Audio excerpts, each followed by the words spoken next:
Bonjour, on se retrouve aujourd'hui pour investiguer un sujet d'algèbre, un sujet qui est dans la continuité de la factorisation. En effet, pour arriver à manipuler ce qu'on appelle des polynômes, il faut tout d'abord en comprendre le vocabulaire utilisé. J'espère que vous allez bien et que vous avez pu trouver, au travers toutes les vidéos qui sont postées sur la chaîne, des petits coups de pouce utiles pour lever vos différentes problématiques en maths. J'espère que vous gardez courage et que vous comprenez qu'avec un petit travail régulier, on peut solutionner beaucoup de situations difficiles. Alors allons-y pour cette investigation.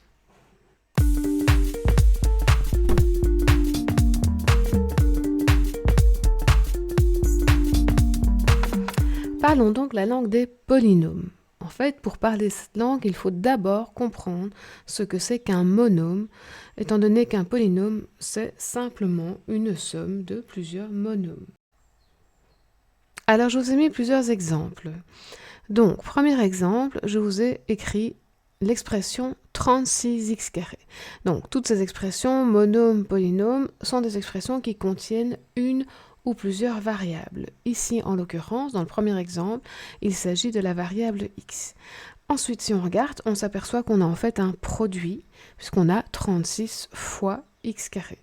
La variable est affectée d'un exposant, et donc le nombre qui est devant la variable est ce qu'on va appeler, dans ce contexte, un coefficient. Donc, nous allons compléter ensemble la phrase. 36x² est donc un monôme de degrés, et là, on donne l'exposant de la variable, donc de degré 2. En quelle variable? En la variable x. Et de coefficient, on donne la valeur du coefficient qui est 36. Recommençons avec l'exemple numéro 2. J'ai aussi un monôme, il est de degré 1, puisqu'en fait, x, c'est x exposant 1. C'est toujours en la variable x, et son coefficient, cette fois-ci, c'est moins 1k. Vous voyez que je prends tout le nombre, que ce soit une fraction ou pas, mais je prends aussi le signe. Alors ensuite, le suivant, c'est un monôme de nouveau, donc je vais compléter. Alors j'ai mis en noir les mots essentiels, importants, le vocabulaire, donc c'est un monôme. 2 degrés, alors on va regarder pour la variable qui est utilisée ici, qui est une variable t. D'accord, on a changé de nom. Le degré 3, c'est son exposant. Et ensuite, on regarde son coefficient, qui est racine de 2. D'accord ? C'est un nombre irrationnel, donc un nombre réel. Et donc, on voit que pour les coefficients, on utilise n'importe quel nombre réel. Contre le suivant, qui est 18x exposant 5y au cube. Alors, c'est aussi un monôme, mais il a la particularité ici de contenir plusieurs variables. Alors le degré, c'est un peu spécial, il faut additionner les exposants des deux variables. Donc son degré, c'est 8. Donc on a fait 5 plus 3. La variable, ce sont les variables, donc c'est x, y. Et le coefficient, c'est 18. Alors, on a un cas particulier qui est 3, mais 3, ça peut se réécrire 3 fois x exposant 0. Par exemple. J'aurais pu mettre y, z, je peux mettre la variable que je veux. Mais en tout cas, c'est un monôme aussi, d'accord? Donc un nombre constant est un monôme de degré 0. Alors la variable, on ne la nommera pas, ça dépendra du contexte en fonction de la variable utilisée dans les autres monômes. Et de coefficient, le coefficient c'est 3. Donc reprenons tout ce qu'on a vu jusqu'ici. Donc, quand j'ai un monôme, qu'est-ce que j'ai en fait? J'ai un produit entre un élément qu'on va appeler A ici, qui est un réel non nul et donc qui est fixé, d'accord? C'est quelque chose de constant qui est fixé, par une variable, donc quelque chose qui varie, qui est aussi un réel mais inconnu, qui est affecté d'un exposant qu'on appelle n et qui est un nombre naturel ici. Et donc, ce produit est un monôme dont le degré est n. Ici, la variable utilisée est x et qui a comme coefficient le réel a. D'accord ? Alors on est bien d'accord qu'on pourrait mettre un autre nom de variable ou mettre plusieurs variables. Mais nous, dans la suite, on va se concentrer en tout cas en troisième et en quatrième sur les polynômes à une variable essentiellement le plus possible. Alors quand même, on va attirer l'attention sur plusieurs choses. Les monômes constants. Donc ici, on avait comme exemple le nombre 3.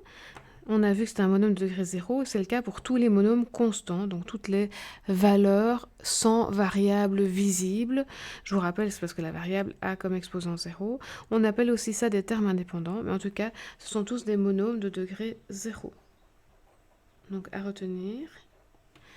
Et ensuite, on a encore une petite chose à dire, c'est qu'on a parfois plusieurs monômes qui sont présents dans une expression ou autre. Et quand on les regarde, on s'aperçoit qu'elles ont la même variable affectée du même exposant. À ce moment-là, on dit qu'on a affaire à des monômes semblables.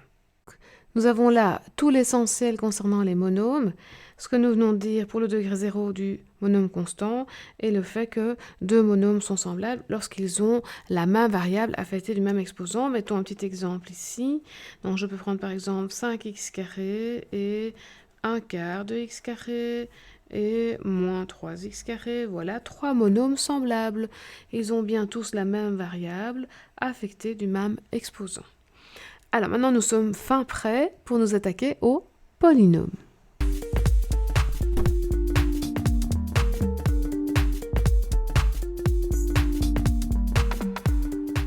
Alors, comme nous l'avons dit au début de la vidéo, un polynôme, c'est simplement une somme de monômes. Et vous avez là 4 exemples. On voit bien qu'on a plusieurs monômes qui ont été simplement additionnés. Alors, qu'est-ce qu'on peut dire quand on voit ces polynômes? Ceux que j'ai mis ici sont tous des polynômes en une seule variable. J'ai tout le temps mis la même variable qu'est la variable x. On pourrait avoir des polynômes qui dépendent de plusieurs variables. Alors parfois, vous verrez dans les cours qu'on donne un petit nom au polynôme. On le note par exemple p de x. On le fera dans d'autres vidéos. Donc, voici le premier exemple. On a bien un polynôme, au vu de la définition, on a bien une somme de monômes, et on va s'intéresser à ce qu'on appelle le degré du polynôme. En effet, tout comme les monômes ont un degré, le polynôme a aussi un degré. Mais comment allons-nous choisir, étant donné que chaque monôme a son propre degré? Eh bien, c'est assez simple. Nous prendrons comme degré du polynôme le plus haut degré présent parmi tous les monômes. Donc, je regarde les différents monômes et je regarde celui qui est l'exposant le plus élevé. Et donc, il s'agit de celui-ci. Et donc, je peux dire qu'il est de degré 8. Donc pour l'exemple 2, je vais donc regarder les différents monômes présents et je vais, je vois que j'ai plusieurs éléments avec le même exposant. Mais en tout cas, je sais qu'on appelle ça des termes semblables et que si je les réduis ensemble, c'est comme ça qu'on va appeler ça, on va les réduire ensemble, il m'en reste toujours, d'accord? 8 moins 7, ça m'en fait 1. Donc j'ai bien comme degré le plus élevé le degré 3. Et je vois un nouveau concept qui est le fait d'avoir un polynôme réduit ou pas. Si je regarde le premier, je vois que je n'ai qu'un monôme de chaque degré, donc je peux dire qu'il est réduit. Donc je mets virgule, réduit. Tandis qu'ici, il est non réduit. Alors, en général, on ne donne pas le degré quand c'est pas réduit. C'est parce que j'ai fait le travail de réduction et que j'ai vu qu'il restait du x cube que je me permets de mettre le degré. Sinon, il faut rester très méfiant et vigilant parce qu'une réduction pourrait faire disparaître certaines choses. Et donc, voilà, normalement, on donne le degré d'un polynôme quand le polynôme est réduit. Alors, ensuite, pour le suivant, troisième exercice, on a à nouveau plusieurs monômes et le plus élevé est de degré 3.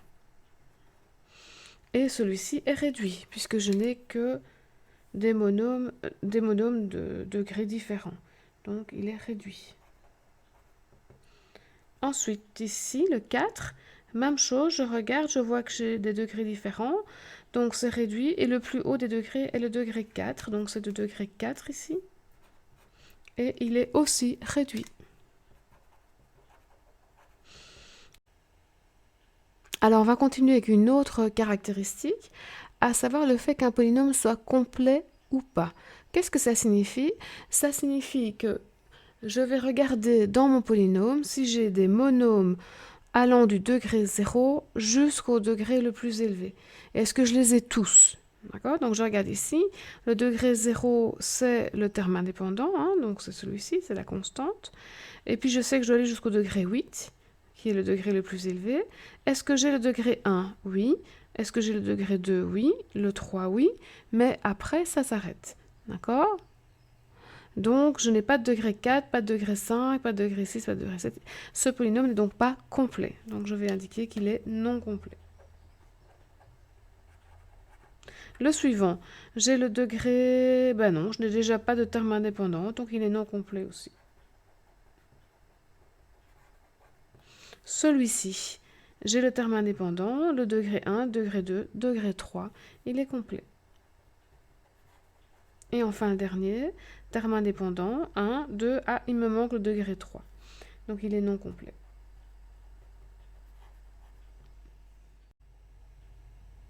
Une autre caractéristique encore, c'est ce qu'on appelle le fait d'avoir un polynôme ordonné. Ordonné par rapport à quoi? Mais par rapport aux exposants des différents monômes. Donc je vais vous en montrer un qui est ordonné. Celui-ci, le 3, eh bien je regarde les exposants et je vois que j'ai d'abord l'exposant 3, puis 2, puis 1, puis 0. On dit qu'on a ordonné de façon décroissante. Donc celui-ci, il est ordonné décroissant.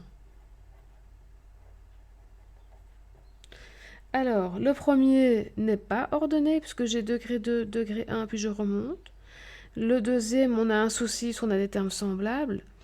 Et enfin, le dernier, degré 0, 1, 2 et 4. Donc il est ordonné, même s'il manque quelque chose.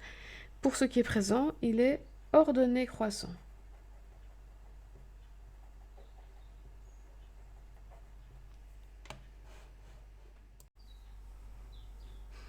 Voilà, j'espère que ce premier tour d'investigation au travers du vocabulaire, donc la langue des polynômes, vous a permis de clarifier toute une série de choses. Je vous invite vraiment à vous abonner à la chaîne, à cliquer sur la petite cloche pour être au courant des sorties de vidéos. Donc il y aura des suites bien sûr à cette vidéo, à savoir qu'on va continuer avec le concept de polynôme pour parler notamment de valeurs numériques et aussi s'intéresser aux différentes opérations, addition, multiplication, soustraction et surtout la division qui est un chapitre important concernant les polynômes, les différentes méthodes de division et vous verrez que avec toute une clarification, une organisation, tout ça se passe très bien, donc c'est beaucoup moins compliqué qu'on peut l'imaginer.